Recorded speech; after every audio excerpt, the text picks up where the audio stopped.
man, the king, the god of this shit, Nick fucking Gage. You know how I start this off. Shout out to all my MDK gang members around the world. And I want to let everybody know, Blvd Bullies vs. the World is a podcast every Tuesday, 7 p.m. live on YouTube with my motherfucking boy, Larry the Legend. And what the Blvd Bullies are doing, they're trying to ignite a revolution within the fans to unite and make the crowds electric again. So check out the Blvd Bullies vs. the World, 7 p.m. live Tuesdays with Larry the fucking Legend. MDK all fucking day. Oh, sun Christ, will you burn in hell forever?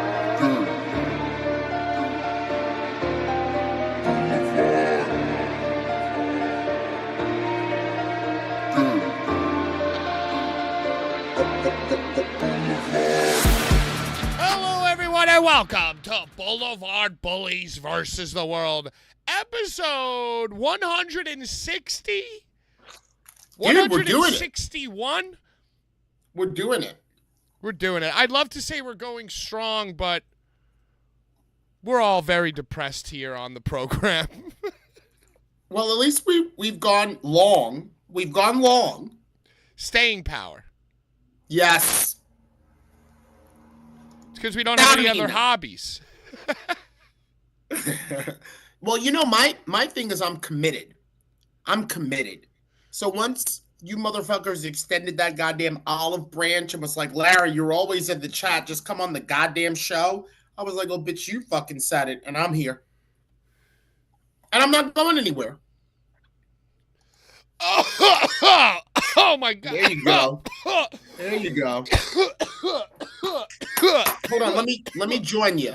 Let me join you. Let me join you. It's hard, dude. Let me join you. What's this? Let me join you. I don't know what they call them. I don't know if they're Stizzies, Jeter. This is a Jeter. I don't know the difference between a Stizzy and a Jeter. Love Jeters. Well, this is Not a too big Jeter. of a fan of the Stizzies. I believe that the Stizzies have the glass filter, right? They're a little bit shorter. Some Jeters also have a glass pipe to ingest. Yeah, some Jeters also come with a little glass tip. Shout out Urka. Shout out Chase. Thank you, everyone, for joining us. Brian is not here today. Brian got called into work last minute. It's been a very busy and hectic week. I was supposed to go out to Ronkonkoma last week, or yesterday, to do commentary on Fifth Dimension Pro Wrestling, 5DPW, presented by Young Lion, fucking Man Bun Jeebus. 5DP? 5DP, dub. Dude, it sounds like the first time I went to Five Guys and I was disappointed. Because you wanted a 5DP. I mean, I hear would be 10 guys, Larry. Well, I'm talking about the first time I went to Five Guys and I was disappointed because I thought I was getting Five Guys. When you first went to Five Guys, did they sing? No, that's Cold Stone Creamery. You know, you remember the original days of Cold Stone Creamery? You could put a quarter in the fucking tip jar, and these motherfuckers would have to sing a whole fucking song. I remember seeing Cold Stone in Times Square when there was no way I was standing in that line. I remember passing that Cold Stone, that first one. It wasn't Times Square proper. It was like by the AMC. It was by the movie theaters. You know where I'm talking about, Pat. Like Union Square-ish? No. It was near 42nd Street, but it was near BB King's. Yeah. It was like near BB King's and near like the movie theaters that were off 42nd Street. You had to go down the block towards the Port Authority. And that's where the first time I ever encountered a Cold Stone, and I like looked at the line and I was like, what the fuck? And everyone was like, oh God, you don't know anything about it. It's the best shit ever. You know how when you get like a Nestle's Crunch cone or something at the supermarket, it says ice cream product? You know, it's like yes. they can't legally say it's ice cream. They say it's like a dairy product or whatever. Yes. I feel like I mean, I could be wildly wrong. This could be the exact opposite, but I feel like they take the ice cream out with like the shovels, and then they like flip it and fillet it and fucking mix it up with your toppings on the actual cold stone. Yeah. How is that ice cream? Well, it's the pageantry, Pat. It's the pageantry. It's the guys riding out on the little rings at WrestleMania 3. You know what I'm saying? Like, it's wrestling. We're here to see a wrestling show. Right. But yes, Bo, but before we see y'all fight, we're going to see Bobby Heenan in full alabaster white tuxedo, Sgt. Pepper gold trim regalia, riding on a little ring with Andre the Giant, stinking, hovering over top of him to fight Hulk Hogan. It's the pageantry of watching these. Yeah, the pageantry of watching them do their school, and then you're like, it's for me. It's for me. And now I'm going to put $1 and make these motherfuckers sing. I had a friend who worked at Cold Stone. You actually had to memorize and learn these fucking songs. And you work in the biz. You're in the biz, so like, you know how like the staff polices each other, really in any job. So could you imagine like Larry,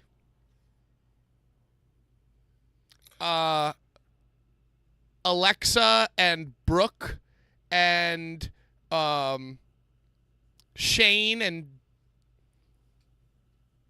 David brought to my attention that you might not have been singing the songs as loudly as them. Now, do you know the songs? Do you need some help? Or are you just mailing it in? Because either way, it's a big problem, Larry. Could you imagine a world? Have I been there before? You bet I have. Rhinestone, have you ever worked at a fast food job or any kind of... You look good. Your camera's looking good. You're indoors. They finally let you back in the house. Right? Who's that? That's my son Wyatt right there. He's playing Goat Simulator. Hi, Wyatt. Hi. Hello. Hi, Wyatt. Did Dad spring for Goat Simulator 3 or 4, or are you playing the original? Oh, he's got 1, 2, 3, 4, 5, 6 Millennium. He's got all. He's the prince. He gets whatever he wants. Yeah, exactly like Larry said. But yeah, no, I worked at Burger Shits for 2 days and got caught smoking weed in the cooler, so they fired. Yeah, if you're gonna smoke weed, you should probably do it outside at least. Yeah. Yeah. Well, I said fuck that, and I really wanted to smoke a blunt, so I did. I worked at Five Guys. We were talking about Cold Stone Creamery and how you go for the pageantry. Mm-hmm. And I worked at Five Guys, and like Five Guys is not really pageantry and like burger flipping and shit. But yo, if you're gonna do a food service job, and you're at Cold Stone, Five Guys, fucking Subway, Chipotle, anything where hungry people are watching you assemble their shit, that is like hell on earth. I'll mop the floors of McDonald's before you put some lady in front of me watching me make her burrito bowl, dude. No, too much. Not enough. Too much. Oh, did I say peppers? I meant not peppers. Start over. Can I counter? Please. How about being on the sales floor and a guest asks you to put the screen guard on their newly purchased iPhone, and since you have an apple on your chest, you've got to be able to do it perfectly. Oh, yeah. I remember that. The tempered glass was a godsend, though. Once, like, the original screen, like, just the plastic, impossible, dude. Fucking I got impossible. it a couple times. I got it a couple times. I watched others. You know what the key is? The dust. You got to get the dust out of there. Indeed. I know you share that walk of life, but in the meatpacking district for Darren Aronofsky. You put on Darren Aronofsky's screen protector? No, I was just saying him. I didn't put his screen protector on. What's your favorite Darren movie? I know you're going to say The Wrestler, but if you're going to say The Wrestler, say something different. Dude, my favorite Darren movie is Requiem for a Dream. Marlon! Come on, dude. Marlon, dude. Requiem. What happens to him at the end? He gets locked up, right? Yeah, he's you know what's happening to his. He gets like arrested in like a very racist city down south, and they just put him into like the system, and he's just throwing stuck in up. the system. But you know what else happens to him that you don't see? You know what happened to him down there in that prison? 5 DPW. Yeah. That's right. That's right. What about you, Rhinestone? Darren Arif? I have no idea who that is. Come on. Yes, you do. If I do, I know faces more than names, Larry. I'm going to be the first one. I have no idea what this guy looks like. The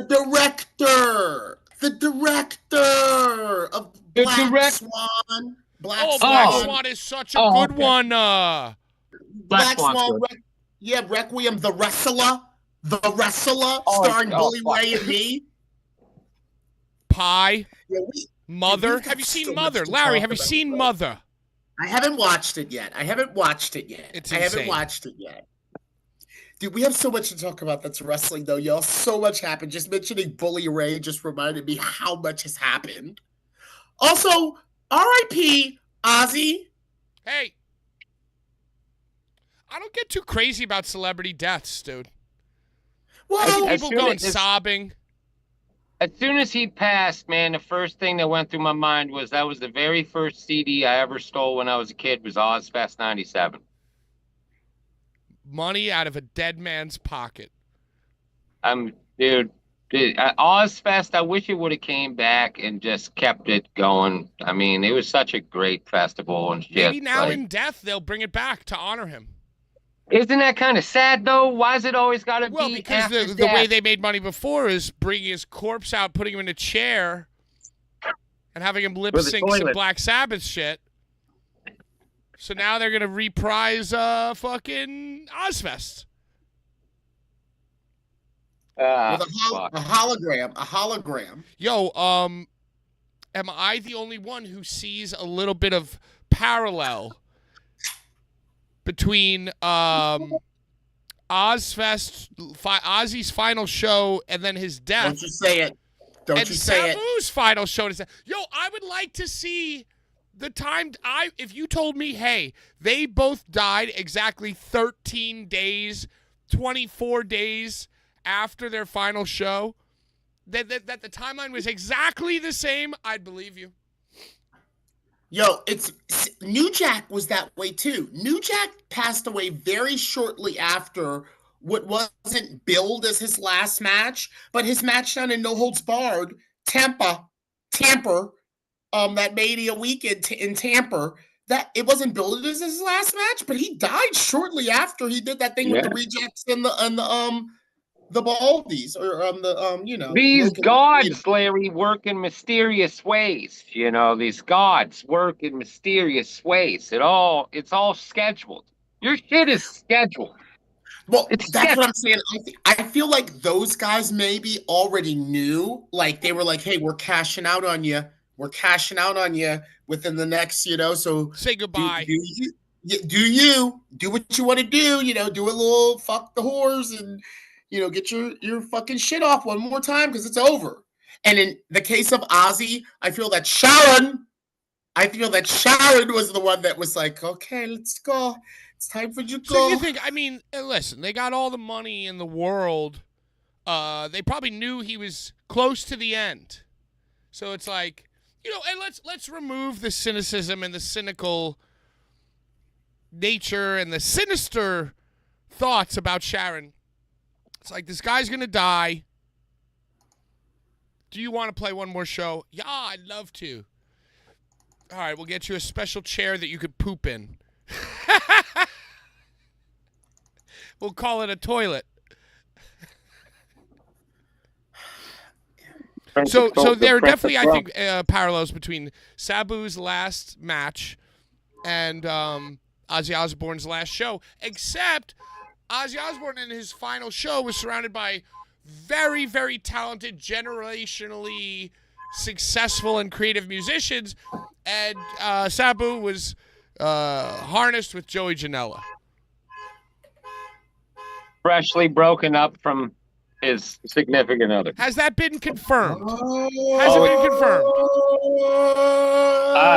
I heard it's confirmed. I heard it's confirmed. He was probably yeah, whatever. He didn't deny it. She didn't deny it. Just saying. She didn't fucking deny it. Whatever. Fine. Yo, and I did see on Deathmatch Elite that somebody posted, another L for Joey. Sorry, the garbage, the recycles being picked up outside of my home right now. I can't hear it. Could you hear the horn honking outside of my house? I heard the horn, which is why I mentioned the recycle. Yeah. Okay, yeah, well, I didn't hear the recycle, but the horn was really getting my fucking cornhole tight. I have a conspiracy theory that I'm just going to throw out there of Joey. He should have saw this shit coming for the simple fact, wasn't Megan hanging out with his ex, Penelope? You don't think she got in his ear, her ear? That's very odd that, that does seem a little strange. That they would be paired. But apparently Zemzo in the chat says, not true, was good fun, though. I'll tell you the thing that was the most disturbing. You know, and this happens a lot in Deathmatch Elite, where it's like, hey, let's talk about another man's man business. And they got all these fucking dudes with opinions of a dude's business. You know, it's like, another L for Jody. He lost another hot woman, you know, theoretically. And then it's like, well, no, Joe, it's not an L. He fucks hot women. Yeah, but yeah, blah, blah. And so it's like a bunch of dudes arguing over who another guy fucked. And it's just the gayest shit I've ever fucking seen in my life. Yeah, it's pretty fucking whack out there, Patrick. It's pretty whack out there. There's not a lot of real men left, to be honest. There's really not. No, if you want to be a real man, be like Rhinestone Cowboy. Have a bunch of kids. Go to work. Maybe one day you get yourself a fucking Mercedes. And let the kitty purr. Put your pain into a car. Or several. Or be several a man. cars. Get a car that makes you feel better. What do y'all think was more cringe? When Enzo approached Joey at the county fair? Do you remember when Enzo approached Joey at the county fair? Or that was at the Blink 182. It was at the Blink 182 show. Or when that guy just came up to Joey recently and flipped his table. Oh, the table flipping is an all-time classic, Larry. You think he pays for all these spots to take place? You think he pays for it? All of his sexual relationships, all that? You think he pays for it? As somebody who used to be a very bombastic human being who would live in a lawless way, the weight and pressure of comments, they take a toll. And you would have to have not one brain cell in your head to still be okay. You know? So I think that these are all accidental things that happened to him. And by the way, side note, I guarantee I'll put $100 on Enzo Amore and Joey Janela. Both their first Blink-182 album and favorite Blink-182 album is probably self-titled, which in my mind makes them idiots and horrible people. What would Ozzy have done? Probably bitten both of their heads off. He would have bit somebody's fucking head off by now. Are you kidding me? He didn't even come outside anymore for a reason.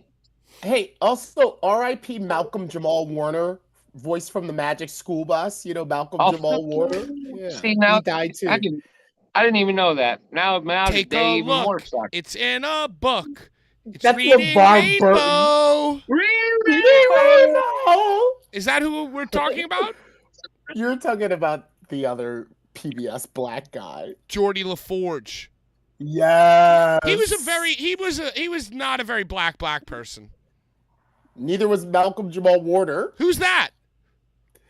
He was the voice of the Magic School Bus. I know, like at but the what was beginning. he in that I could see his face? The name sounds familiar. Are you gonna Family make me Matters. say this? No. Are you gonna make me say this? He was Theo Huxtable from the Cosby Show. I was close. I was fucking close. He was Theo Huxtable from the Cosby Show. Bill Cosby's son on the Cosby Show. And I didn't even realize that guy. Yes. And I just realized this. Bill Cosby only had one son on that show and a bunch of daughters. I saw. All right, let's get to the headlines of the week. The biggest thing that has united the nation.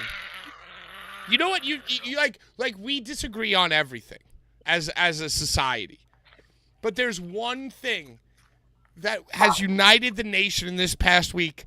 Do either of you know what it is? I'll give you one guess. Entire nation. Everyone? Every single person in America is on the same page about this headline this week. It's united the nation.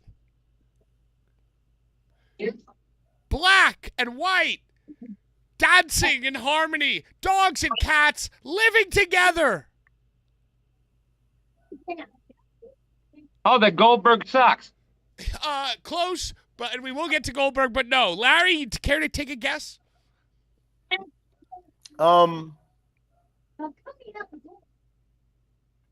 don't know. Seth is faking? It's the CEO at the Coldplay concert with the kiss cam.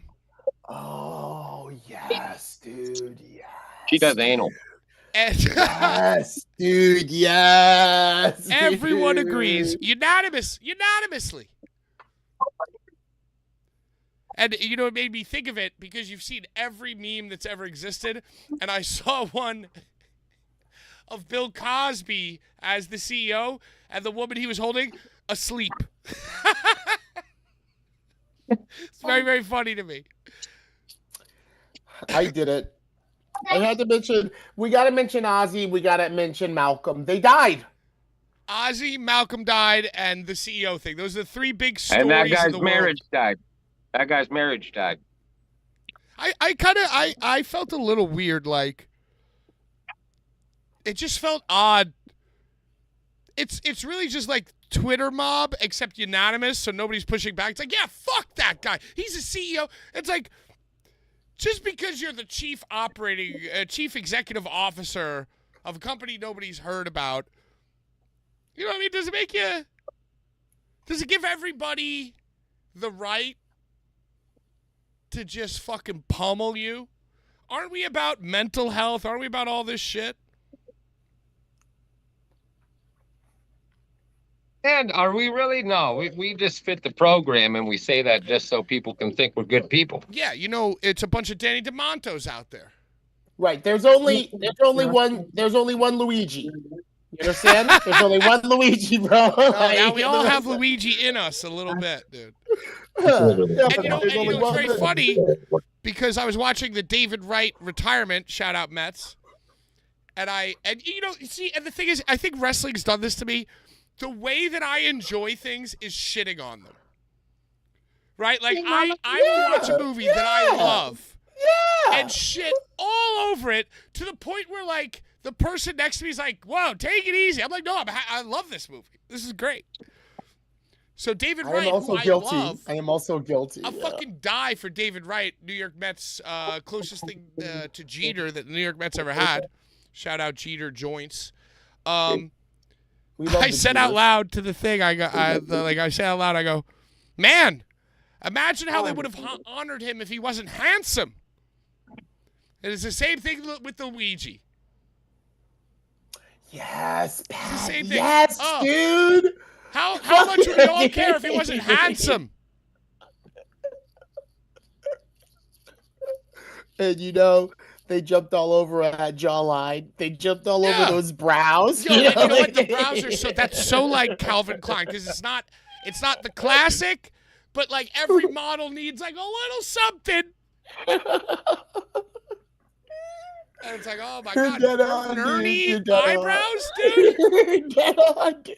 I was like, who the fuck is this? Do you know that a girl that I was talking to around New Year's, I said, hey, now this person cares about the issues. They care about a lot of stuff, you know, and a lot of important stuff. And I was like, hey, what are you doing for New Year's? You want to come to my thing at my restaurant? And, you know, it's going to be dope. She goes, well, I'm actually going to scream Happy New Year outside of Luigi's prison at midnight. I was like, all right, cool. Well, I like wrestling, so we're both weird. Luigi and Diddy were both in the same prison, right?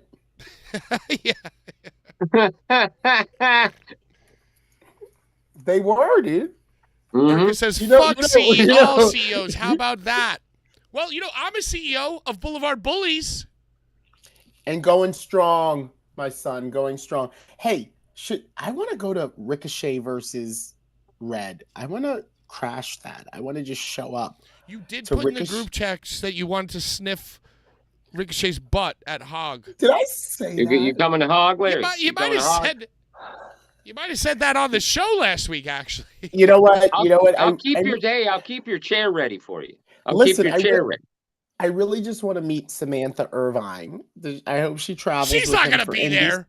She's not gonna when does he do indies? When does he do indies, Pat? Oh, so she's going to be like, wow. Yes, I really want to come watch you do. No way, dude. Yeah, it's hard. No, dude, I'm telling you, this is an op. This is an op for them to be on the scene, but not like her sniffing around AEW. You know, she's got her dude. New York. Bro. I'm just gonna throw this out here. They'll let her fucking announce Ricochet.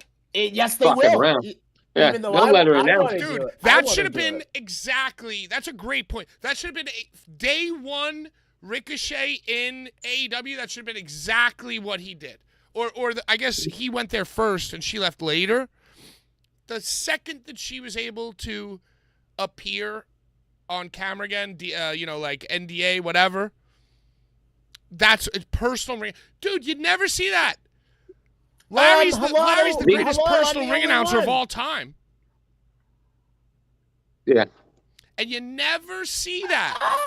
Gertner's up there. Gertner definitely influenced me to do what I do in Philly. All right, so go. Gertner. Let's go. Gertner, Paul, Larry. Who else is there? Joey Styles. But he was a personal ring announcer for somebody? Yo, Steve Didn't he announce a couple times? But not personally for a wrestler. I'm talking. Yo, you're part of the package. You're part of the. Oh. Yo, Carino used to bring out a personal announcer who would call him the fucking god of professional wrestling, and I used to just think that was so awesome that he was referring to himself as the fucking god of professional wrestling. I don't know what that guy's name was, though. Yeah, Zemzo, another great comment. Having his wife there as a chicken shit heel completes the picture for him. Yeah, they should lean into people's perception of their... Oh, Ricardo Rodriguez. Ricardo Rodriguez. Sorry, my bad. Ricardo Rodriguez. That's a good one. He was awesome. He was awesome. Who's the dude that did Who the fuck's that? Alberto Del Rio's guy? Yeah, I battled him, Pat. I battled him in a ring announcer. Yeah, that is a good one. What were you saying, Rhinestone? Who's the dude that did the vaudeville and shit? He was a wrestler too. Oh, Aiden English. He was and then he went on to Rusev Day. Yeah, he was pretty good with that. You know who else was good, y'all? Mr. Kennedy for himself. Mr. Kennedy was good for himself. You can't be your own personal ring announcer. Nah, you can qualify him. Road Dog. If we're going that way, Road Dog, New Age Outlaws. Yo, how about Umaga? Remember Umaga was with that guy Alberto Consuelo Javier. Remember that guy? Papa Don. Papa Don's been in. Oh, it's Papa Don's birthday today. No, not today. Yesterday. Yesterday. Happy birthday, Papa. Happy birthday, Papa. I'm just gonna throw this out here because everybody's gonna love it. David Adams. Personal though, who has he been the personal? I mean, listen, that's I'm gonna Oh, kill never you. personal. I'm Never gonna murder personal. you. I just threw him out there. But yeah, I love David Adams, and the first time that Ricochet fought Red in House of Glory, I had an MMA show somewhere else in New York, and then I just came right from the MMA show to Hog, and I was like, "Hey, let me announce Ricochet, and you announce Red." I did that. I want to do it again, but now that you bring up Samantha, yeah. bitch, I'd love for her to do that. If She's not going to be there. You should strong arm David Adams. You should bet 5DP him. $5 says she's there. Dude, I will take that bet. $5 $5. says Okay, now is it just that she's in the building, or is that she performs? I believe she'll be there. I think she's gonna be there, dude. This is major motion picture shit, and they both look good. New York. You guys are bugging. Pat. Yo, it's not New York. It's Club Amazora next to a fucking Bro, Toyota they're gonna dealership. be done. They're gonna be done and be down in the village with me. Yeah, and me too. I'll be there too. I'll tell you what. If you come on up for that show, I will meet you and go with you. I will go to a wrestling show with you. And all three of us will be in the building. I'll save 2 shares. And I'll behave myself too. I'll stay on my side of the guardrail this time. You know, ringside Sean works for them. Oh yeah. Oh, what is he doing? Xeroxes? Sometimes. He'll Depends be on there. if he Take flyers He'll onto be there. streetlights? He'll be there. I've never seen He'll him be do that. there for that. He'll be there for that rhinestone. He'll be there for that. Yeah. God bless him. Yeah. Hey, Pat. Well, how's everything we're going? forgetting one. Hey, we're forgetting one, by the way. Hey, how you Heyman. been, man? Yeah, I hope you find whatever you're looking for. I'm not mad. I'm not weird. I hope you're okay, man. You're making him sound like Casanova Valentine. We said Paul. Oh. We said Paul. Yeah, we said Paulie. Paulie is a great personal announcer. I'm forgetting shit. I'm getting old.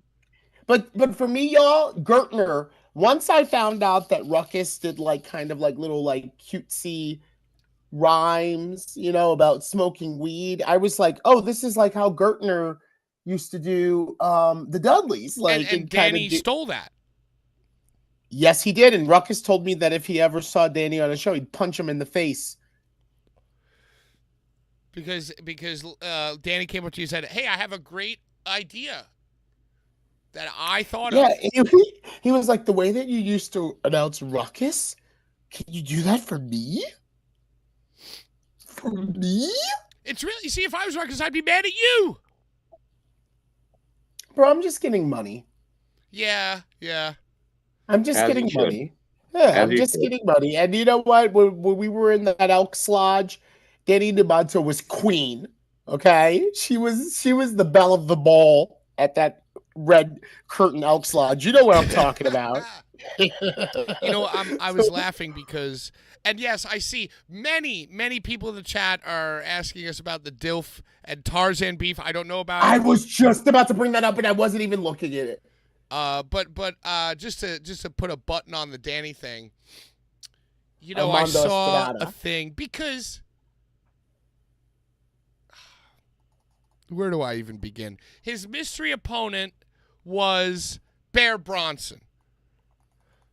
And even though get it. Go in, Pat. Go in. That's low-hanging fruit. That's easy. That's obvious. That's just chasing it. Chasing, the wave. However, that's just to me. As a promoters, we never look at promoters in the same regard that we look at a Darren Aronofsky, like he's a genius, right? Promoters it's like point A to point B, straight line. I want to make money. I want to get butts and seats. So in that regard, it was a great move. And I saw a picture where, of course, Of course, after the match, they had to have a sit down where Danny blessed him, as if he weren't even blessed, or if he even needs a blessing. Hey, let me tell you something, kid. I can only imagine, right? And I saw that picture, and I get so angry, and I'm like, of course. What an idiot, But then I think back to the Elks Lodge. It's like he was doing that in front of 10 people. Like he always thought that what he had to say mattered forever. So how mad at him can I be for blessing the young bear? And then he went on, obviously, to jump on the Cannonball, meat wagon, grief wagon. Wow, he shouted out Cannonball. He said a few words about Cannonball. What a good person. What a great person. I was wrong about this guy. Because the thing that I didn't care about that he pretended to care about, I didn't care about. But now the thing that I care about that he's pretending to care about, I care about. What a good person. What a great guy. I was wrong. I was wrong. Am I bugging? Sometimes you gotta speak the truth. Sometimes you gotta speak your truth. I think maybe, if you tell a lie for so long, you believe it yourself. So I have no doubts that our friend really cares. He really cares. How old is Bear Bronson?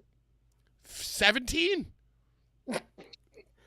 I'm gonna say he's like 29. He's either 17 or 60. I'm not sure. He looks like he's in his 35. Well, could be 34. He's been through the ringer. In a very short period of time, he's been through the ringer. Life smacks you in the motherfucking let me grill ask sometimes. you guys this. As far as performative behavior goes, do you think that he really did? Oh, and by the way, Bear Bronson's lifetime tag team partner, absolute sex pest animal, put his foot on his fiance's throat, constantly womanized at every show. I saw it personally at Outlaw Wrestling. He hit on my girlfriend right in front of me because the guy was like 6'4", 300 pounds, right? What am I going to do? So obviously Bear Bronson never witnessed any of that type of behavior, never heard anything that his lifelong tag team partner said that might have caused some red flags. There's no way that he knew that this guy was a piece of shit. There's absolutely no way. There's no way that he could have known. He played Joe Paterno. Hours and hours in the car together. This guy probably never even said one off-color thing about women or how to treat them. And Bear Bronson had no idea. Let me just clear things up. There's no possible way that his lifelong tag team partner, the fellow Bear, who was an absolute piece of shit, even worse than David Starr, 300 pounds. Bear Boulder. There is no way. And even once they experienced brief AEW fame, there's no way that when they were out together, Bear Bronson could have ever witnessed anything that would make him go, this guy's a piece of shit. There's no way he could have possibly known. Let me just clear the air there. Thank you. Yeah. But do you think that this guy Bear, and who I like, I actually like this guy, but do you think that he actually has discovered like a new life within deathmatch wrestling? You think once he saw that, what do you call it? Groovy red, Larry? The red Groovy. The red Groovy. Do you think that it actually like sparked something inside him where like, whoa, I've actually rediscovered my passion? Or do you think it's just like a look, people are cheering, I want to get money thing? At one point, I was doing Beyond Wrestling's Uncharted Territory. I think it was called Season 2. And what I would do is I would take the Greyhound from Baltimore to Port Authority, and then I would take the train from Port Authority to Jamaica, and I would jump in a car of other wrestlers that were going up to Massachusetts to do Beyond. This was my 2019 November through January. One shout out Jamaica Station. Shout out whores. Okay, you understand with me? Whores. One time I rode with the Boulder. I rode with the Bear, and I rode with Masa Slamovich, and I rode with a lot of people. But Bear told me, and this was the oldest I ever felt in my life. He was like, Larry, I used to watch you when I was in 6th grade. He was like, I used to watch you in Cage of Death when I was in 6th grade, and I can't believe I'm riding in a car with you right now. Oh. So my point is, okay. So he's okay. He's been watching the Death Dance. He's been growing up on the Death Dance. Interesting. Yeah. Yes, it made me feel old as fuck. But then I was like, wow, he was watching Drake, Brain Damage, Nicki, Masada, Ryuitu. He was watching Takeda. He was watching all that shit before the Brett Lauderdale and the Vinny DeMontoa. And everybody jumped on top of this fucking death shit when I was doing it back in 2008. He was watching. You know, from that night at NYWC that I talked about last week, me and Bear Bronson became friends on Facebook, you know, just to solidify our legacy as brothers. And I saw that he got married recently, and that's just very funny to me. Like, hey, you know, like you meet a woman. Hey, I'm a wrestler. Oh, okay, well, where do you wrestle? Well, I'm wrestling on AEW. You know? And then you get married, and then it's like, oh, I've decided to come home brutally scarred now. It's like, I was okay with wrestler, but I don't know. I wasn't really... About this life. Hey, so what happened with Dilf Boy and Tarzan?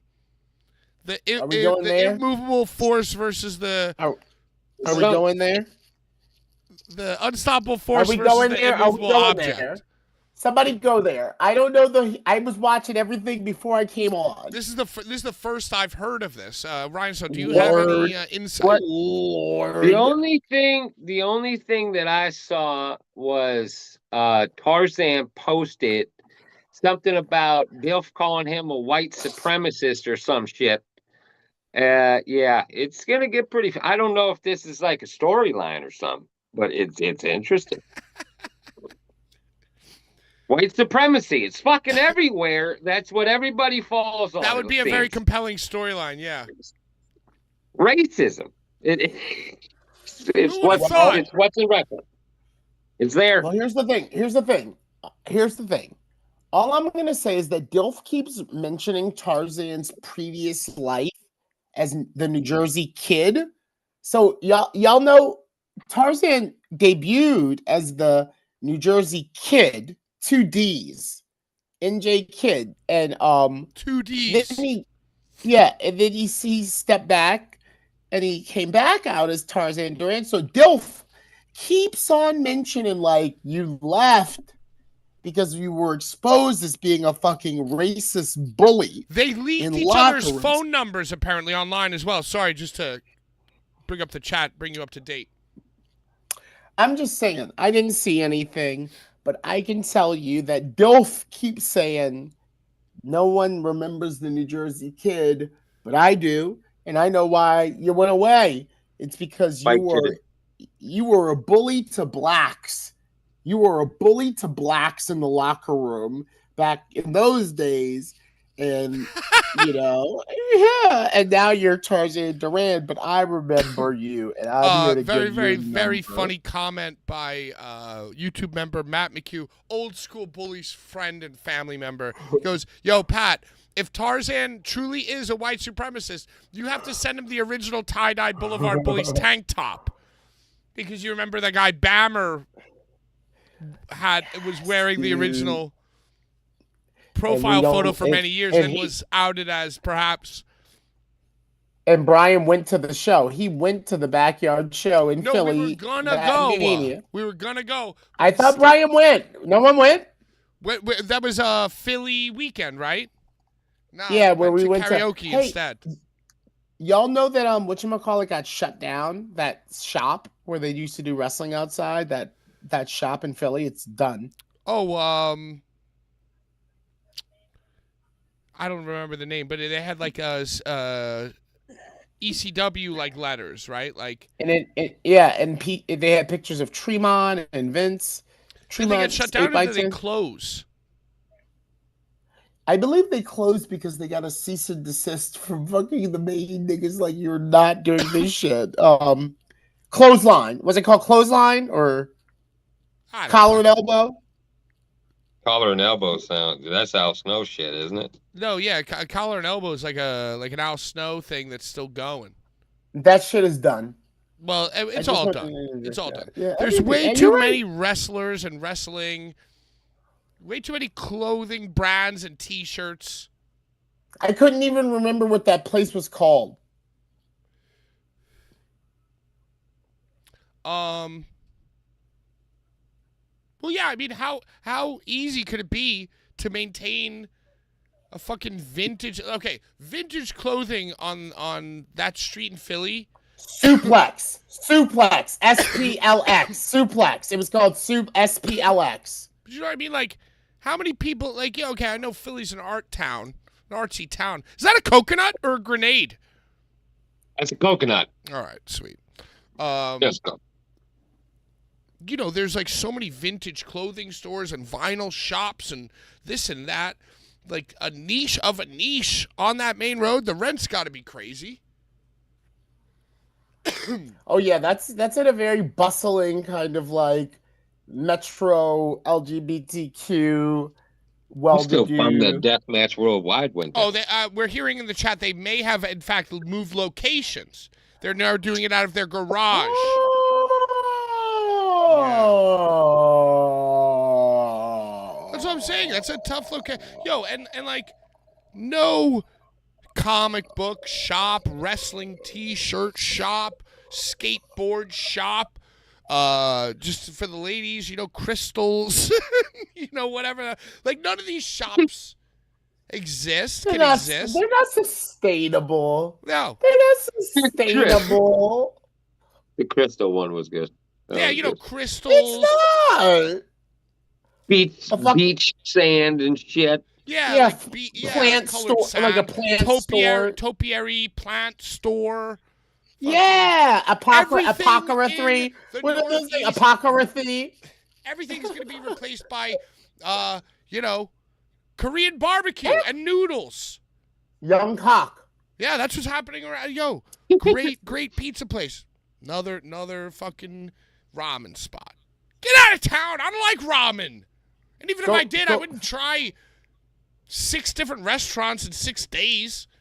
Yeah, they're taking all the rubbing tugs away from the world. I feel like this was happening with wrestling back in the day.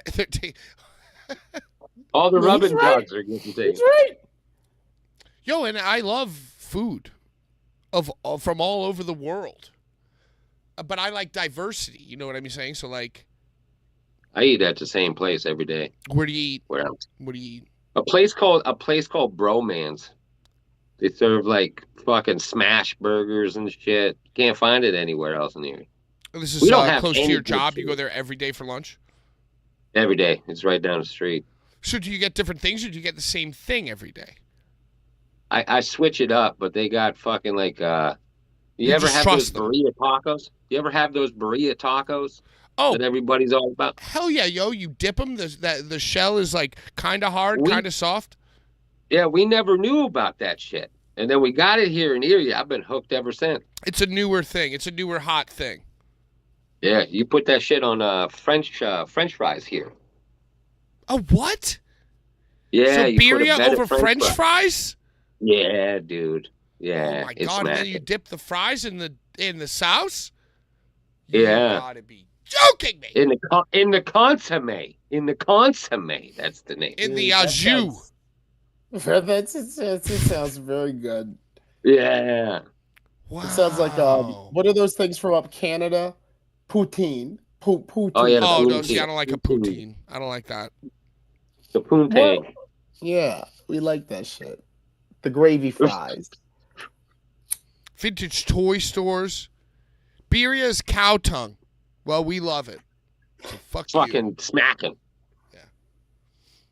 Okay, yeah, so we don't know anything about fucking Dilf Boy and Tarzan, but, man. Just white supremacy. Wow. Let me That's all just we tell know. you. Mitch, it's crazy, and they are giving each other's numbers. Oh, and right, guys, that's right. Hey, if anybody has either of their phone numbers, just put it.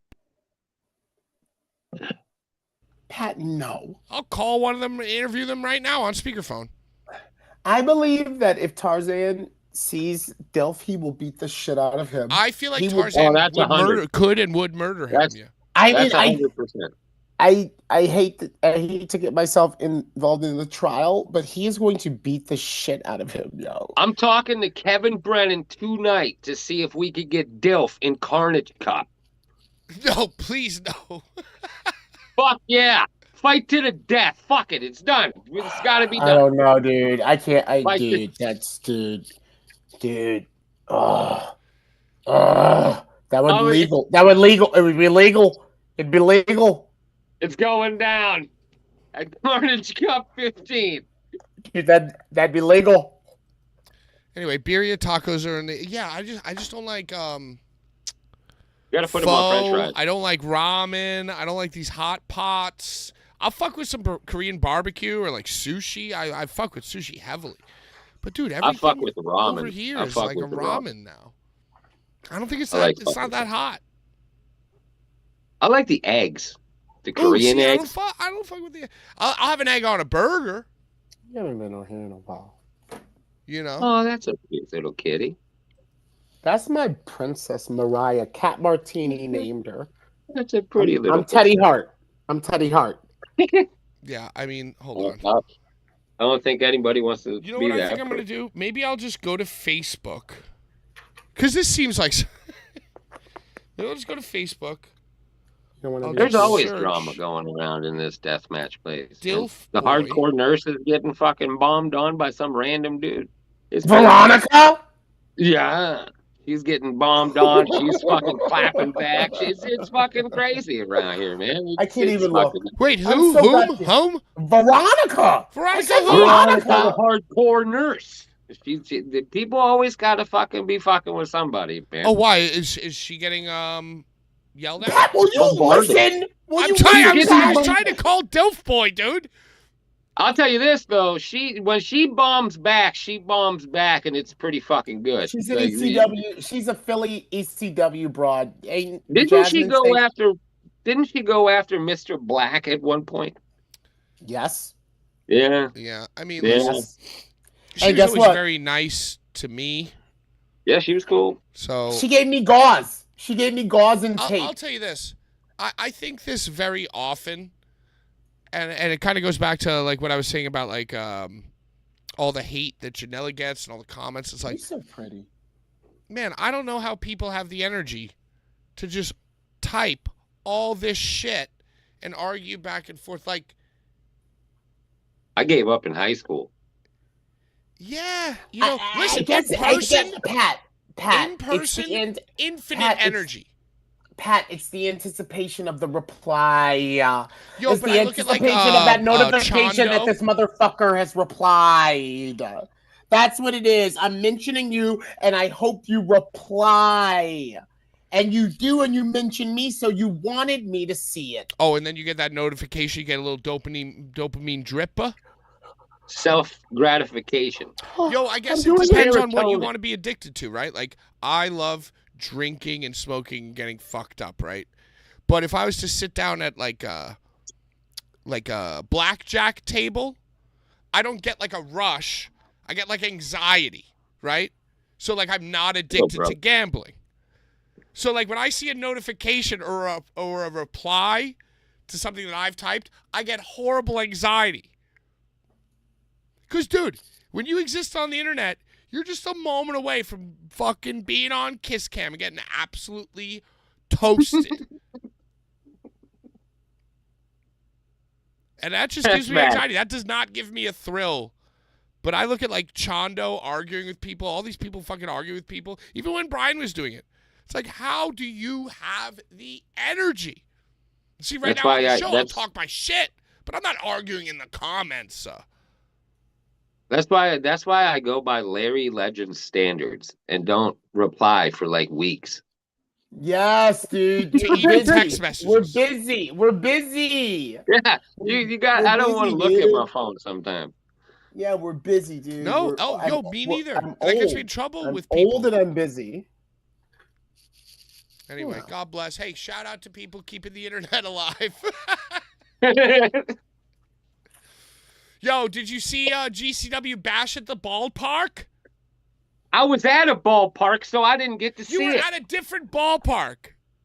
I was at Northeast Wrestling under the stars with Kane. I told him that he scared the shit out of him. I feel like, yeah, and you did the text us. The wonder of the world is gone. You were like, how are there 2 shows at 2 ballparks on the same day in the middle of July? There's too much wrestling. And I think that's the title of this program. Too much wrestling. Except for Tremont fucking clotheslined some dude off of a golf cart, so that's pretty cool. Hey, driven by friend of the program, Jay Finn. Jay Finn was driving that? Jay Finn was driving the go-kart, Larry. He is the next big thing. Yo, that clip was sensational. But guys, we didn't even get time to wipe up our cum from the faucet coming out of Tremont's head before we're already seeing him in a ballpark in Brooklyn, riding on a cart driven by Jay Finn doing it closely.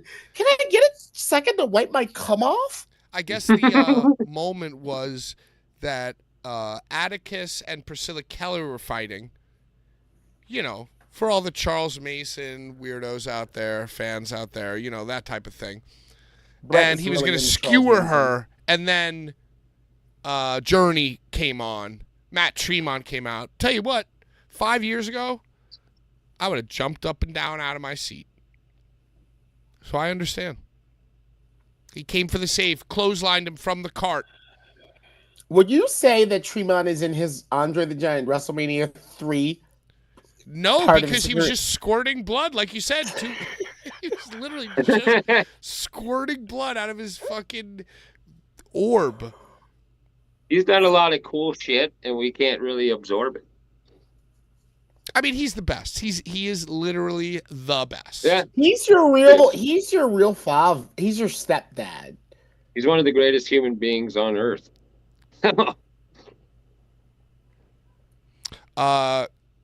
So they were in the ballpark. Ballpark shows suck, dude. But they're fun. And if I was a wrestling promotion, what are you going to say? No? It's like, yo, let's pack out this fucking ballpark.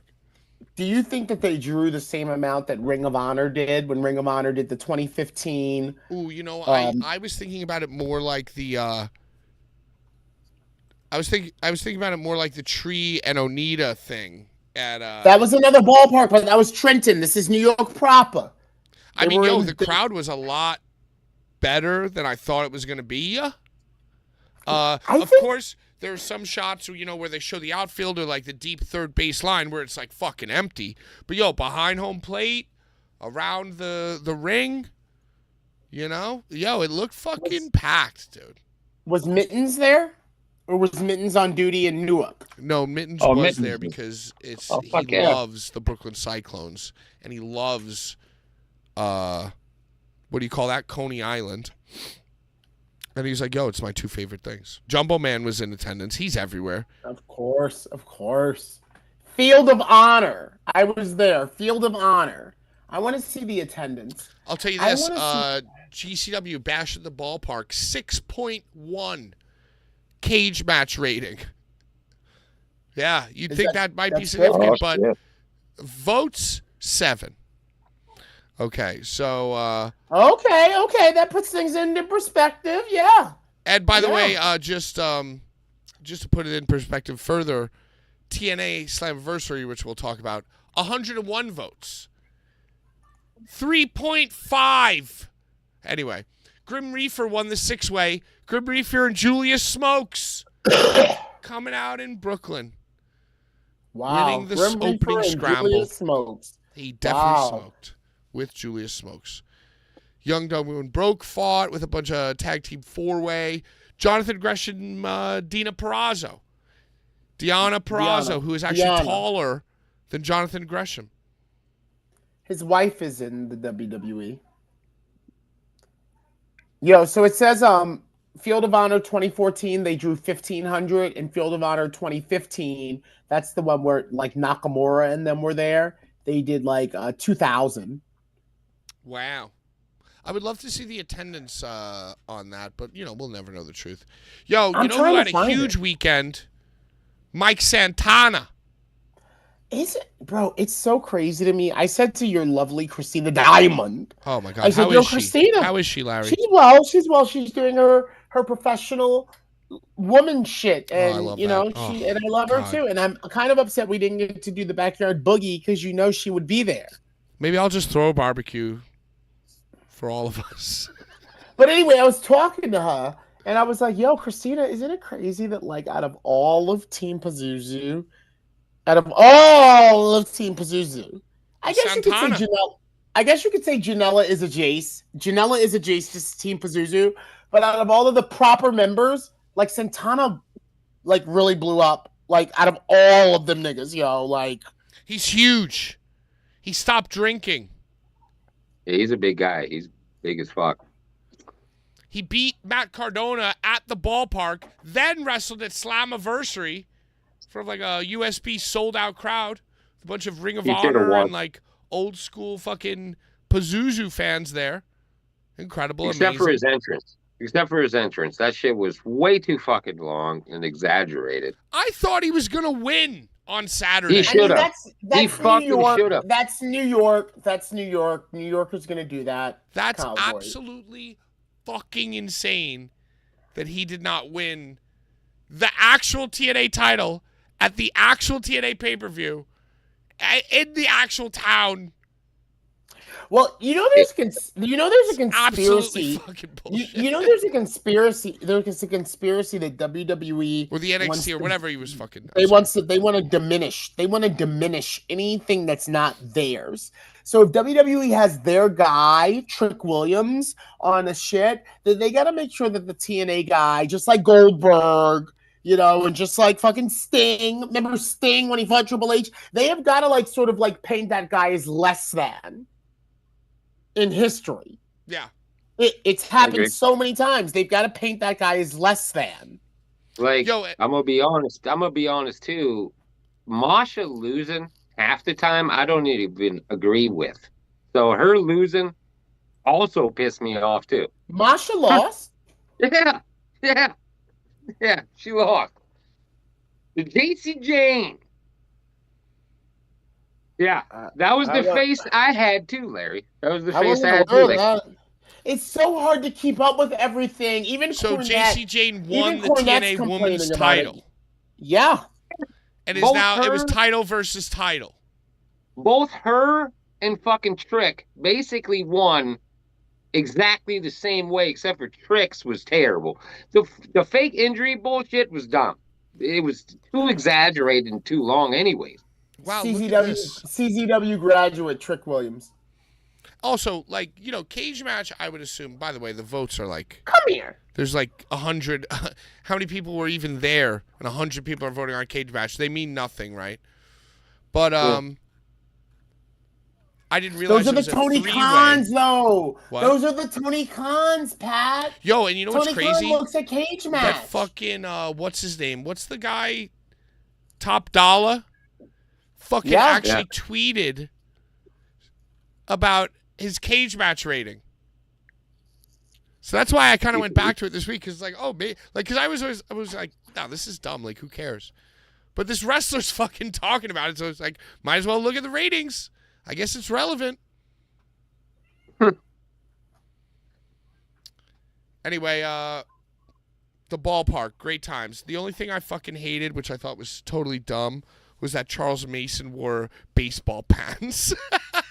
What about the Kogars matching baseball jerseys? Oh, well, that's fine. That's a great. That's good merchandising. Wearing baseball pants and baseball socks is very, very stupid. Especially because Charles Mason is supposed to be this like unhinged character. So now I gotta believe that he like went out and bought baseball pads because he was wrestling in the baseball stadium. It was very dumb. It's very, very stupid. Yeah. Patrick Bateman never did that. Yeah. Pat. Would Patrick Bateman wear baseball pads to kill somebody in a baseball stadium? No. He'd wear what Patrick Bateman wears, dude. Pat, Stupid. it's entertainment. No, but you could have listen, something. He's you letting come you out know. with something. He's letting you know. He's letting you know that these motherfuckers got wardrobe. It wasn't wardrobe. He went to Modell's and bought baseball pants. You know that. You and I know that, but they're signaling. They are virtually signaling that they got a seamstress back there. Yeah, okay. Yo, he could have come out with like he could have made like he should have done what the Kogard brothers did. Do it. Come here. He should have made new merch like baseball hats. Or like he could have come up and made himself a jersey. That he could have like taken off. And then He's a serial killer. It's like, do I want to bid on his? Come here. On his like fucking Facebook Live, do I want to bid on his pants, or do I want to bid on that fucking jersey that he wore? You know what I'm saying? Like this is a man that licks people's faces. He shouldn't be wearing baseball attire in any way. It's so dumb. It's so stupid. You know what would have been cool if he came out like Warriors. Or like fucking with that face paint on, you know, that would have been fucking cool. Every single, now that I think about it, I didn't see any Coney Island Warriors fucking, everybody thinks they're on the WrestleMania entrance. Nobody wore any Warrior shit. And at the very least, you could have done Black Sox fucking, you could have done Brooklyn Brawler. Why wasn't Brooklyn Brawler on the show, dude? What's the other guy with the fucking face paint and the baseball guy? Abe Knuckleball Schwartz. They fucking suck, dude. They brought in Tommy Dreamer. Dreamer was on it? Fuck him. Fuck them. Charles Mason wore baseball pants and came out with a baseball bat. So fucking stupid. I'm glad and I was by the in my way, baseball I love field. fucking Matt Tremont. I love you guys. But riding to the ring in a fucking golf cart, doing a golf cart clothesline is so stupid and unoriginal. Hey, we were doing it too. We were at my baseball field. They were riding down on a Kubota. Anyway, it was fun. It was a fun thing, but it's like, dude, I've seen that 1,000 times. And let's be honest, whether he was running in or whether he had a match, he would have had to take the fucking golf cart anyway. Yeah. It's like in that scene in Austin Powers where like he's like so far away with the fucking deal with the serial. And the guy's like, no. I love the visual. But I'm like, wait, what? So I feel like this TNA Slammiversary got review bombed because this 3-way title match got 2.9 votes, like 2.9 stars, I guess we'd say, out of 10. Out of Star Search. And I think it's just like because people hated that Mike Santana didn't win. I would agree with that. Did you see that the Hardy Boys won the tag team championships? That's all I saw. All I saw was that and Bully. And they're gonna go one more time. I didn't even think Devon could wrestle. I feel like Devon could wrestle the most out of all 4 of them. What is Bully Ray even doing? Is he just saying this and Devon doesn't even know? Let's be honest. That's a Bully Ray. I feel like this was like a rumor. This was like in the ether for a while. Like they were kind of hinting, and then they were gonna start talking about it. Really, Patrick? Really? I don't know. Devon has I didn't hear clue. shit about this. Yeah, he's gonna replace him with a white guy, dude. Clue. Is it gonna be Devon's sons? Y'all know Devon's sons are wrestlers. Oh, you know? Oh, they're gonna pull a fucking snake move, dude. Devon don't know. They have, hey, God bless. Whatever, hey, God bless. Bubba Ray, everybody. What, Icarus, how did the ICW show, besides the Lou Gehrig's thing. How else was it? Come on, Larry. I haven't even really watched that shit in a while. I haven't watched any of their stuff. I was very interested in the Akira shit. Like, he lost, right? He lost, or was that broken up by the Kogars? You know, I couldn't even tell you. Neither could I. I just was wondering how it went. I just wanted to shift into another thing that happened because there's so much shit that happened this weekend, Pat. There's too much wrestling. Oh, by the way, there's too much wrestling. Yeah. Yeah, so Slammiversary happened. Oh, CZW postponed. Was that Tournament of Death was postponed or just their most recent show? Prelude to Violence. Postponed. Prelude to Violence. And why is that? Due to circumstances beyond our control. Classic. Atticus returned, ruined the match, interfered in the Akira. Oh, see, I fucking knew it was an interference. So now Akira's gonna come back again. Did you see your friend Too much wrestling. Atticus is fighting Dolph Ziggler at the Gathering of the Juggalos, I believe. Is that true? Yeah, I saw that. Was I dreaming that? Yeah, that's true. I managed Gathering of the Juggalos on 2 Hits of Acid. Homeless Jimmy was there. Kevin Gill was there. Happy belated birthday to Homeless Jimmy. Homeless Jimmy just celebrated a birthday. Homeless Jimmy. Shout out Homeless Jimmy, who has killed people in his life. Hey, there's another place you could book Tarzan versus Dilf at the fucking Gathering of the Juggalos. Oh, that'd be perfect. Throw it out there. Yeah. But yeah, that's true. Patrick. The ICW card was surprisingly good, says Matt McHugh. Let's get to Larry's favorite part of the show. I gotta send that shit out. I'll send the shirt and the picture out. I feel like we've tomorrow. been doing very, very well lately. The last I got few it. weeks I'll with send it giveaways. out. I'll send it out. I'll send it out. I'll send it out I to feel like whoever we're doing won that. really I good. got If you are character. listening to my voice and you I got earnestly, coming. truly are owed a giveaway, send it to me, send it to Larry, send it to Icarus. Skins!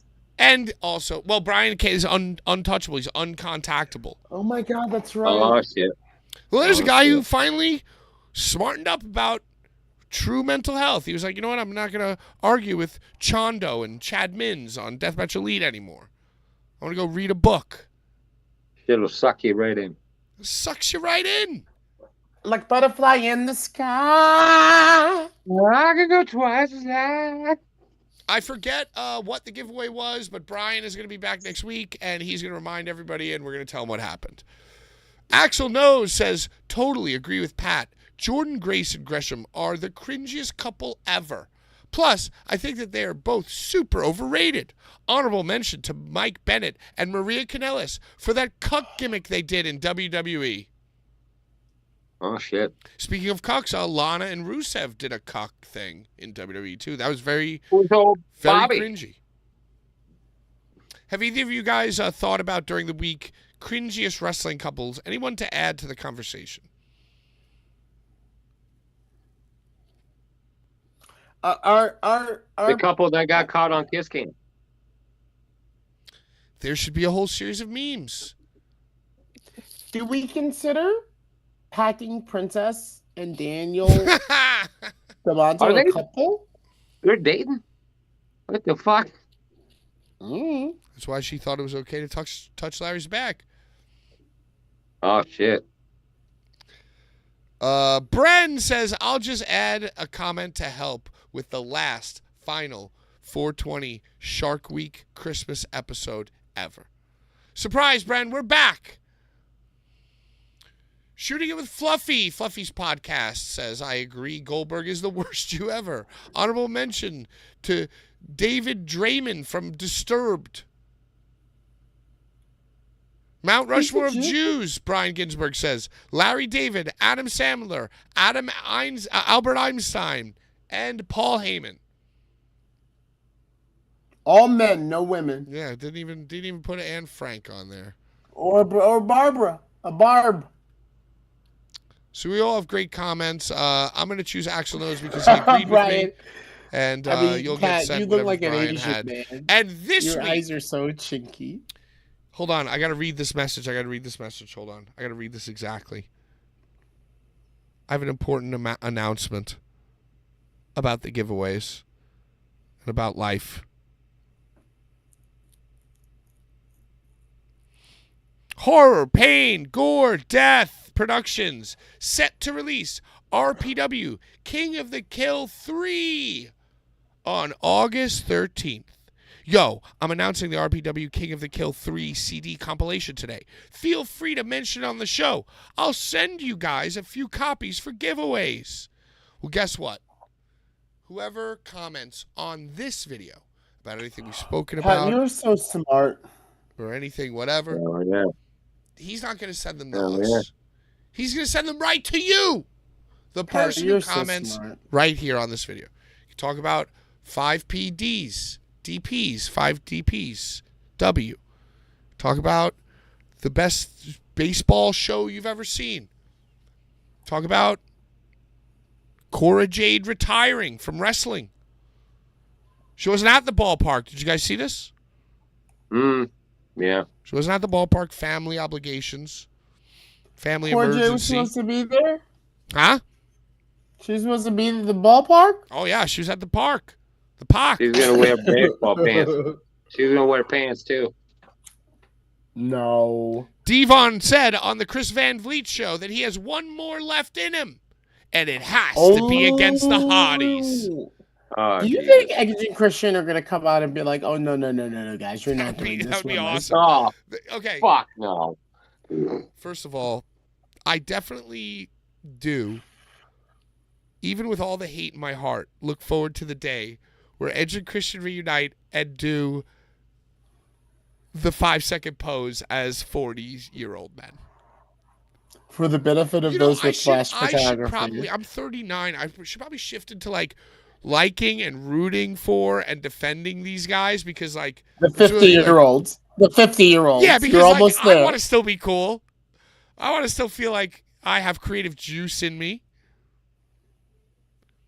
Does that mean you have to be ignorant to not admit defeat? Well, didn't Cope say to Krish on AEW, get yourself together? No, it was even worse. It was 10 times worse because he couldn't just come up with a new thing. He had to play the thing off the old thing, right? So you remember one of the viral moments is when Christian said, "Go fuck yourself." Yes. Oh, yeah. Yes. Well, Edge, because Edge, oh my God, what a poet. What a thinker. He said, go find yourself, didn't he? Go find yourself. Hard Oh, F. shit. That's deep. That's deep.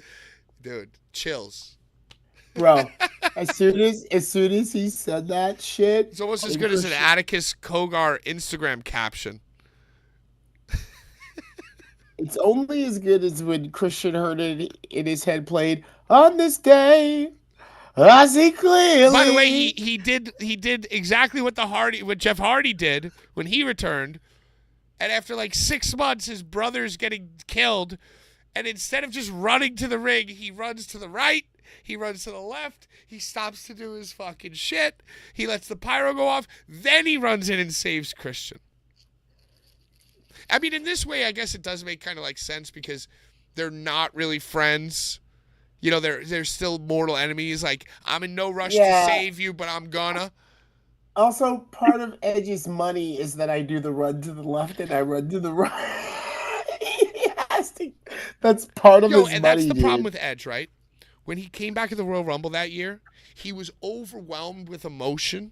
So he did a real moment of running to the left, taking a big look, running to the right, and taking a big look. You know, it was like a natural, organic moment because he was away for 4 years. So this is the problem with Edge. He realized that was a great natural moment, and he took that and he put it in a fucking Big Mac container, and he just feeds it to you every week. Go find yourself. You know, you couldn't just do a new thing. You had to revert back to the old thing and do a thing. And that's not an Easter egg. It's a fucking goose egg. It's my opinion. Hello. Larry, you frozen? I agree. I was listening. I I, agree. I I think that Cope should, like, Cope. every time Christian wrestles, he should pop up on the Titantron and say, "Find yourself," and then it should end. Yeah. And then he finds himself. Well, Did they already do the Brood like redo? Like they already like Edge already came out with Gangrel, right? As like Brood Edge. No, Gangrel helped. Gangrel came out of the bottom of the ring and helped. It's like, oh, Edge is finally in AEW. Wow, this is crazy. Imagine the possibilities. Maybe sometime down the line, he could come out to the Brood music. He did it as like first pay-per-view match, dude. It's already spent. He can't do Brood Edge again. He did it at WrestleMania. Didn't he do the whole Brood thing and then he went into Slayer? Yeah, it might have, yeah. I don't remember. I'm I think he did that too. I'm getting my Broods mixed up. Then Kerry King came out and started slashing on the guitar. Yeah. Brood music, still probably the greatest music of all time. Arguably, definitely arguably. What would you put on above it, Larry? I really have a soft spot for the $1 Million Man Ted DiBiase's theme for the amount of laughing that it rides that song out. Whose theme? I didn't hear you. The $1 Million Man Ted DiBiase, the $1 Million Man Ted for the amount of laughing, that rides the song out. Not with the lyrics, not the bars, not necessarily the bars, but the amount of laughing that accompanies the buddy as the song rides out. It becomes it's like one of my favorites of all time. Icarus? Ass Man. Yeah. Billy Gunn. Really good one. Tremendous. Really good one. Tremendous song. Tremendous. Yeah. And maybe the Mount Rushmore is Brood, Ass Man, Stone Cold, and I don't know. I mean, oh my God. Val Venus. Hello, ladies. Or Dude, Owen Hart. Hold on. Y'all know I'm an old school cat, so Kane. you gotta put Macho Man Randy Savage with the pomp and circumstance, because I think that paved the way for guys to actually come out with themes. If you watch like WrestleMania 4, nobody comes out with a theme except for Macho Man. Pretty much. But that's a song that already existed. That's not an entrance theme. Honorable mention Owen Hart when he goes, "Enough is enough, and it's time for a change." I couldn't even tell you what happens after that quote, but I love that. The construction themes. That one. Yeah, the one with the bing. But there was one that was the Nation. There was one when he was with the Nation that started with "Enough is enough, and it's time for a change," and then it went into the Nation. The one where he's wearing the fucking Naomi gear that she's wearing now. Yeah. He's not like most girls. Yeah.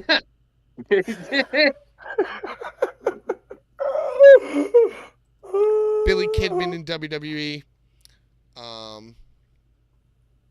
Don't remember. X Factor. Last year, Dudley's fought Tommy Dreamer and Onita at the ECW Arena during WrestleMania weekend. Devon actually held it down. So there you go. Devon locked and loaded, ready to go. Just like I predicted wildly with no backing or I think it's going to be his kids. Huh? I think his kids are going to be involved. A new bloodline of the Dudleys. The kids will be involved. It might not be a bad bet. Yeah, so they're going to fight for the TNA championships. But where will this match take place? Does anyone know? Slammiversary? Wait, that just happened. No, Bound for Glory. Bound for Glory. Bound for it. We're just saying any show. King of the Ring. They're bound for it. Do we have any interest in going to SummerSlam near me? Do I have any interest in going? Where is it? It's at the MetLife Stadium. Joyzy. In Joyzy. Where the first WrestleCon. Oh, that means it's gonna be like WrestleCon, like the first year. I feel like I should do. Dude, we should do this, dude. That place has the perfect spot. That's where WrestleCon started, y'all know, at that little pavilion next to the fucking big stadium, and it was WrestleCon. If anyone wants to feel what the real WrestleCon or what WrestleCon first was like, go to WrestleCon this year, and hopefully it'll be like when everybody got a chance to run on the main stage. I feel like we should make a bootleg shirt or something. Yeah, we were here first. Should that be what it says? We were here first. Yeah. And then put the year of 2012 with 2013. It's 2013 was when it was in CQ. Oh, but this is SummerSlam. This is the SummerSlam. Do we care about SummerSlam? Do you care about Gunther versus CM Punk? Yeah. I care about it all. SummerSlam, apparently it's in like 2 weeks, 3 weeks, 2 weeks. Everything is happening all at once, Pat. That's what I was bemoaning to y'all in the group chat. I'm like, bro, you don't even have time to be like, oh, Red fought Marcus Mathers in the fucking stadium because Gunther's fighting Punk. GCW and WrestleCon are in Newark that weekend. That's, Newark. Isn't that where CQ is? Well, that's where the Hart Ballroom was, if you remember those days. Wait, what is the town that is it? Secaucus? Is it Secaucus? It's I'm sure there's gonna be wrestling all over the time, all over the state. Wow, so I'm wrong. WrestleCon will not be at that legendary place that it first was. That sucks. They're dumb. Whoever's running it, High Spots, Boca Chico, you should have done it back at the whatever that shit was that we first went to. Yeah, how dare you? You suck. Well, you're making people go off site. I bet it was TKO. Well, that's the. I bet it was TKO that was like, "Don't you dare put your fucking shit on our." But that's the spirit of it. You remember how far freaking away, goddamn Bloodsport was from like New Orleans? It was in it was in Kenner highway. It was in Kenner. Yeah, all that shit. It's always a Bear Bronson versus Mance Warner that weekend. I like that. Damned. I like that. I like that. Mance Warner's great, but he doesn't look great in fire pants. Yeah, that was not down with that at all. Not at all. Why was he wearing my original WWF Warzone PlayStation 1 Creative Players pants? They're wearing matching outfits, Larry. Him and Steph? Yeah. Matching outfits. He's her minion. That's where it starts. Yeah. That's where it starts. Then a slow progression. By the way, I'm not joking about the Creative Player pants. Oh, 100%. Fire was the only good one. I was like, okay, dope, Fire. This is cool. Years. Fire pants. Yarsh. The only one that could pull off Fire steam. was I'm getting hungry. That's what I was saying. Can I do one? Can I talk about some stuff? Please do. I'm tired. I know. How about we talk about Hangman Page beating Jon Moxley for the AEW title at All In Texas? How about we talk about that? I saw somebody tweeted, my old graphic design teacher from high school just won the AEW world title. I was like, oh, that's kind of cool. It's kind of dope. That's awesome. Didn't they use spikes again? The big thing is they stabbed him with the fork horribly. There's a bed of nails. Suplex on the bed of nails. Vertical. Yeah, the fork. Maybe I should start watching this stuff just for, like research purposes. Cornette went nuts on it. I know that. That shit was fucking pretty funny. Yeah, I guess I'm old and shitty. Like, that's how I enjoy AEW is through Cornette's lens. It's just very That's basically what I do. It's kind of sad, but I do it. Hey, can I tell you one thing that I heard? I heard that, like, the Evolution pay-per-view with the women was, like, selling very poorly. Like, there weren't a whole bunch of tickets, like, sold for it. But then, like, pardon the indie term, like, the walk-up for it, like, it was a packed house, and it was, like, with not that much build, like, an awesome show. Like, I heard the scuttlebutt from Meltzer and Brian Alvarez and even Cornette that like, yo, they're throwing this women's show together just to like shit in Tony Khan's Cheerios. And like, it was like they were saying like, yo, this backfired. They've got too much going on. No one's going to care about the women. And then I heard that they packed the house for the women and the show was fucking awesome. Did anyone else hear that? Yeah, I heard that some of even the women on the show were saying that it was set up to foul. Yeah. But it didn't. Yeah. To me, it didn't. To me, it was dope. Girl. I didn't watch it, but it seemed like people did. Stephanie came out, a rare appearance from Stephanie McMaw. Hell yeah. Yeah, she came out. Did you see that in WWE Universe? Well, first of all, just to throw it back, I saw a meme that said, you remember when The Rock did this with the bloodline? Yeah. And everyone was like, what does it mean? And somebody finally like said what I've been thinking the whole time, which was, how funny is this that it meant nothing? Like he just fucked it up. It wasn't like a signal. Like The Rock just doesn't care or pay attention and went like that, you know, and or did it on purpose to become a meme. But now people are doing something very similar to that.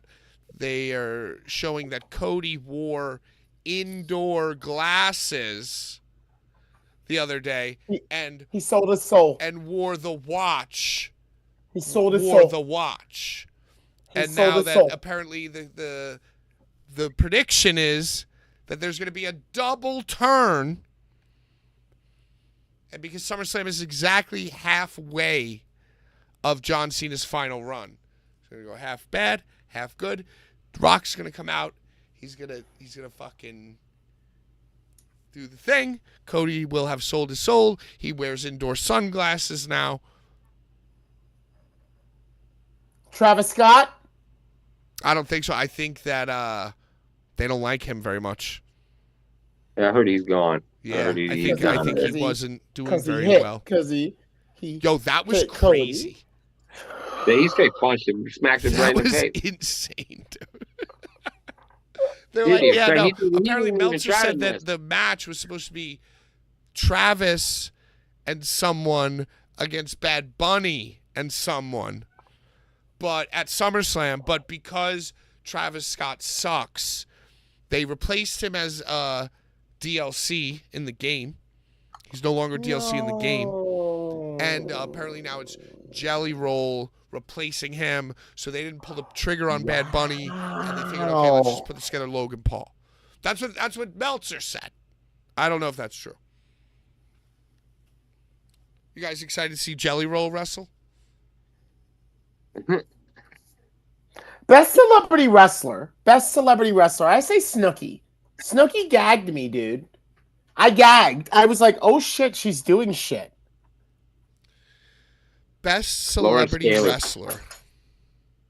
Lawrence Taylor? Well, I was going to say Lawrence Taylor, but that's really like an athlete. That doesn't really that's not like a nobody. How about Jay Leno, dude? Leno Johnny did his Knoxville. thing. Johnny, I was going to say Johnny or Knoxville did his thing, dude. You're right, Ick. You're right, bro. Yeah, Knoxville for sure. Dude, I think that was like my favorite match of that Mania. I would like the Sami Zayn fucking. That was my favorite match of that Mania. I'm pretty sure it was gimmicked to hell, but that shit fucking worked. It's fucking Knoxville. You can't take it serious. You had to make it like that. Oh, what? Oh, dude, Pat McAfee, dude. But he's an athlete like LT. Okay, that doesn't count. Fine. There's got to be somebody better than fucking Knoxville. Fucking Knoxville. Who did I say originally was the other person? Mine was Snooki because she gagged me. Snooki. I already forgot my other person. You said Pat. You said Pat McAfee. No, I said somebody before that I forgot because I'm stoned. Whatever. Doesn't matter. They all suck. What about Shaq? What about Shaq? Oh, you said Cody? Jay Leno. Oh, Jay Leno. Yeah, that's my pick.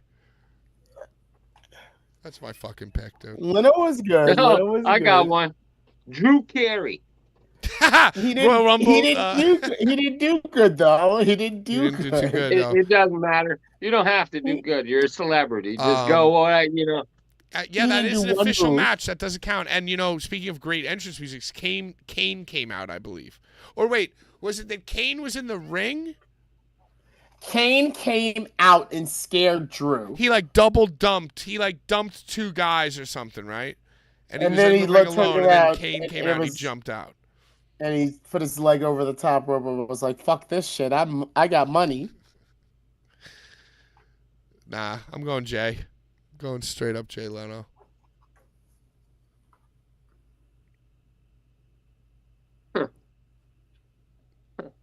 What else? Oh, did you see that Goldberg complained about this? Did we talk about this last time? He sucks. He fucking sucks, and everybody knows. You know, it's really funny because your old friend Peter Rosenberg, he had what I thought was a great take on it, and he said something to the effect of like, it's always the guys who are overbooked and overpushed that complain the most and the most publicly. And I was like, wow, okay, that's kind of a dope thought. And then I we listened can to all Cornette agree. comment. Is that what you're about to say, Rhinestone? No. Go ahead. Sorry. Oh, I thought that was a great thing, but the full comment is like, you know, as a fellow Jew in the wrestling business, you're an inspiration and blah blah blah. And Cornette and fucking Brian Last tore him apart, and they were like, he compared himself to Goldberg. He's a WWE drone. Like, fuck this guy. How dare this guy say some shit about fucking Goldberg? And kind of was like, oh wow, that's true. Even though his point was good, it's like, yeah, I guess just shut up, Rosenberg. I think today's his birthday. Happy birthday, Pete. Ryan, Happy so what'd birthday, you have to Peter say? Rosenberg. I think today's his birthday. That's crazy. Just an interesting discussion. I guess I just bring that up to say it's funny what lens you look at things through, you know? Who won the giveaway? Did I not pay attention? It was Axel Nose. Axel knows he has a Larry Legend. I don't want to wait any longer tank. Well, because you agreed with me. That's why I won. y'all. Bear Bronson versus Yeah, Tremont of course, you at always pick the guy Homecoming who for the agrees with you. ultra-violent belt. You're a tyrant.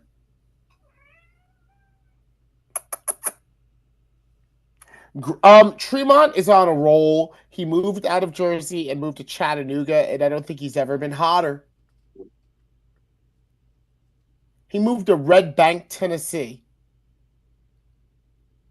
And his hair is red like yours, Pat. It's my father, biologically. Yeah.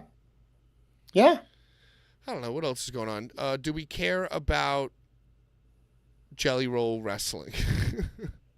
You know what? I care more about Naomi winning the belt. That seemed to be very emotional, almost Kofi vibes. Like everyone was talking about Naomi cashing in. I saw someone crying, like literally crying on Insta. Like, I can't believe this is happening, and I'm like, dude, for real? You didn't feel a sense of pride, Larry, and community? She's a Sag. So you felt Sag vibes? All right, yeah. Yeah, clap for her. Well, you Clap know, for her. I guess people were saying that, you know, however many years ago, her and Sasha Banks, they walked out of like the Vince thing. They walked out of Monday Night Raw. You remember? How could I forget? Pat McAfee like listened to everything that Michael Cole was reading and kind of like made all these faces like. But he didn't say anything. Do you remember that? Michael Cole Yes, had to I read the actually statement. do. Now that you mention it, I do remember and that. Pat McAfee was like, Oh. he Somebody's in didn't say. Yeah, so somebody was saying like, "Yo, look at them now. Sasha Banks doing her thing. Naomi doing her thing. Good for them. Good for standing up to yourself. And you know, and listen, it all came back, fucking royal flush, because it turned out Vince McMahon, absolute maniac. Yep, they both win. Hey, Ick, did you see anything from SVN RPW's joint show in Berwyn this weekend? Did you see anything? I heard Lil Sicko missed his flight. Yeah, I heard that too. Yeah, he didn't show up. So I heard it was Dredd that took his spot or something like that. What's with these guys missing their flights, dude? The only thing I saw was the fact that my dude was bleeding all over the place in his match with Remington. Phil, Insane. Yeah, he was bleeding buckets in this one. That nice thick red blood, the deep shit. You know, he's pouring buckets now. No easy like way that. out. I like that. July? No, that's coming up. I'm trying to find it on. It was called Oh, was it RPW Talking in Your Sleepy? Yup. Remington Roar defeats Phil Insane. Rhinestone, I thought that Phil Insane was like your guy. What's the deal? You lost? He can't win them all. He can't He's win them all. It's all insane. strategy. It's all strategy, my friend. It's all strategy, Patrick. Did you watch this match? Was it a good match? I'm going to check it out as soon as I can. Shellac defeats Judge Joe Dredd. Friends of the program. Way to go, Shellac. Movie review show coming out sometime. Eric Dillinger defeats Marihana. Who's Marihana? Do I know them? Marijuana. Oh, I see know what them. there. You know them. Taiwanese. I don't know. Mierio Extremo defeats Drake Younger. Wow. Did that happen? Did that match actually happen? Wow, that happened. What a good dog. Larry, how's Oh, your look at that dog? baby. Found the owner. Gone. Oh, Found the shit. owner. Found Gone. the owner. How? But guess what? Guess what? I cleaned her ass up. I took her to the vet. Free of charge because everybody knows Larry Legend around the town. They got her nails cleaned. They got her ears cleaned. They gave her the flea treatment. They gave her any shots that she was missing. And then randomly, I was driving and I saw this guy walking a big-ass bull mastiff, like a Neapolitan mastiff or a bull mastiff. And I jumped out of the car and I was like, yo, did you lose a dog? And he was like, yeah. And I was like, oh, I've got it. No And way. he was like, oh, dude. Did he give you a reward? No, I just wanted to get rid of the dog because I've got so much going on right now, y'all. I've got so much going on right now. I can't start to buy food for a dog. It was a blessing. Take a dog It was to a the blessing. vet. I fostered her. For about 1 week, and now she's back with her owner. But I don't know if her owner is really on the level. Dale lose Patrick's making a name for himself out in the world, out in the wilderness. Indeed. When has he not been, Dale? I don't know. Wasn't he like nude or something? He used to be the deathmatch jackass. And he would come out nude or something? He would take. I don't remember him ever coming out nude. He would. Like, I don't ever remember that. There's something with him and his like dick out, wasn't there, Larry? No, dude. He would often take his. That's Randall Keith. Towards the end of the match, he would take his tights down and he would just be wearing like a G-string. It would be very revealing, kind of like Jude Kasai. Jude Kasai also does this towards the end, and then they do one big. Yeah, they do one last kamikaze. Yeah, exactly. I knew it was something. He That's wasn't different than nude, Pat. That's different than nude, having a Speedo on. Wasn't he on some kind of collector's cup nude or something? He's in Playgirl. I don't remember that. Pat. Sounds like it was a great show. Good job by everybody involved. Alex Colon defeated no contest to Journey Fatu. Was Journey Fatu there? Did he show up? Did he make his flight? Yeah. Only one that missed it was Lil Sicko. And I didn't have a flight this time. I'm on punishment for missing Kevin's flight. Yeah. You're on probation. I'm in the dog house because they're like, we don't even know if Larry will make it. And it's not like Gids can buy him a flight anymore. Well, hey, good thing Little Sicko missed his in solidarity with you. Now, it's like if Little Sicko's going to be on the next show, then Larry needs to be on the next show. Because if we're just forgiving, willy-nilly. Right. Yeah, it's only right. It's only right. Glad we made that connection, came to that conclusion. I'm all out of drink. It's 6 minutes left. Yep, I'm What all out of else? drink too, and I'm fucking What hungry. else? My I dog's wanna falling see- asleep. Your dog's I wanna got say his something hand too. on your hand, just falling asleep. That's so sweet. I want a dog. You miss your dog. I miss my dog. I don't want I a know. dog. I want my dog. You know? I kind of got a little. I got to walk her every morning, every afternoon, every night, and it was nice to just be able to do that. I might like look into maybe like just being like a dog walker or something. It felt really good. Or you could do. to care You for could this- foster. You could foster them. Well, that's what I did by not doing it the regular way, but by just existing. That'd be great. And if you foster them, you probably don't have to take them to the vet. They probably already go to the vet before they come to you. You'd be like part of a whole program, Larry.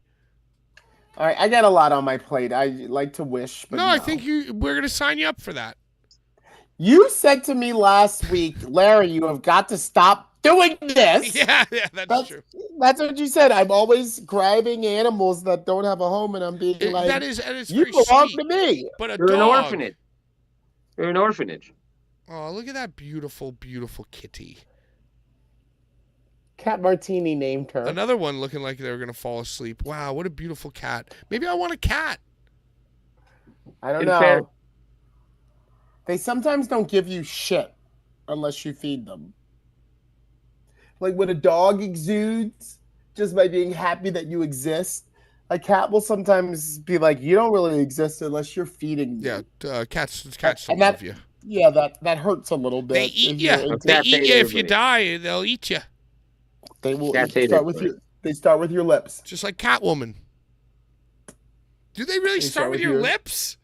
It's soft, and that's where food comes out of. They smell the remnants of the food that we swallowed from our lips. Absolutely disgusting, horrifying. Despicable creatures, but they're cute. They are All right, really shout out to everybody who demonic. watched. Love you guys. Thank you. Yeah, let's do a SummerSlam bootleg tee. Come up with something clever. But first, we have to be clever. Anyway, thanks for watching. Comment below if you want to win a horror, pain, gore, death, King of the Kill 3 compilation CD that I will have them send directly to you instead of to us. Until next time, unless you're our enemy, in which case, die slow, and we hope your cats eat your lips at a time. Bye-bye. I'm so crazy.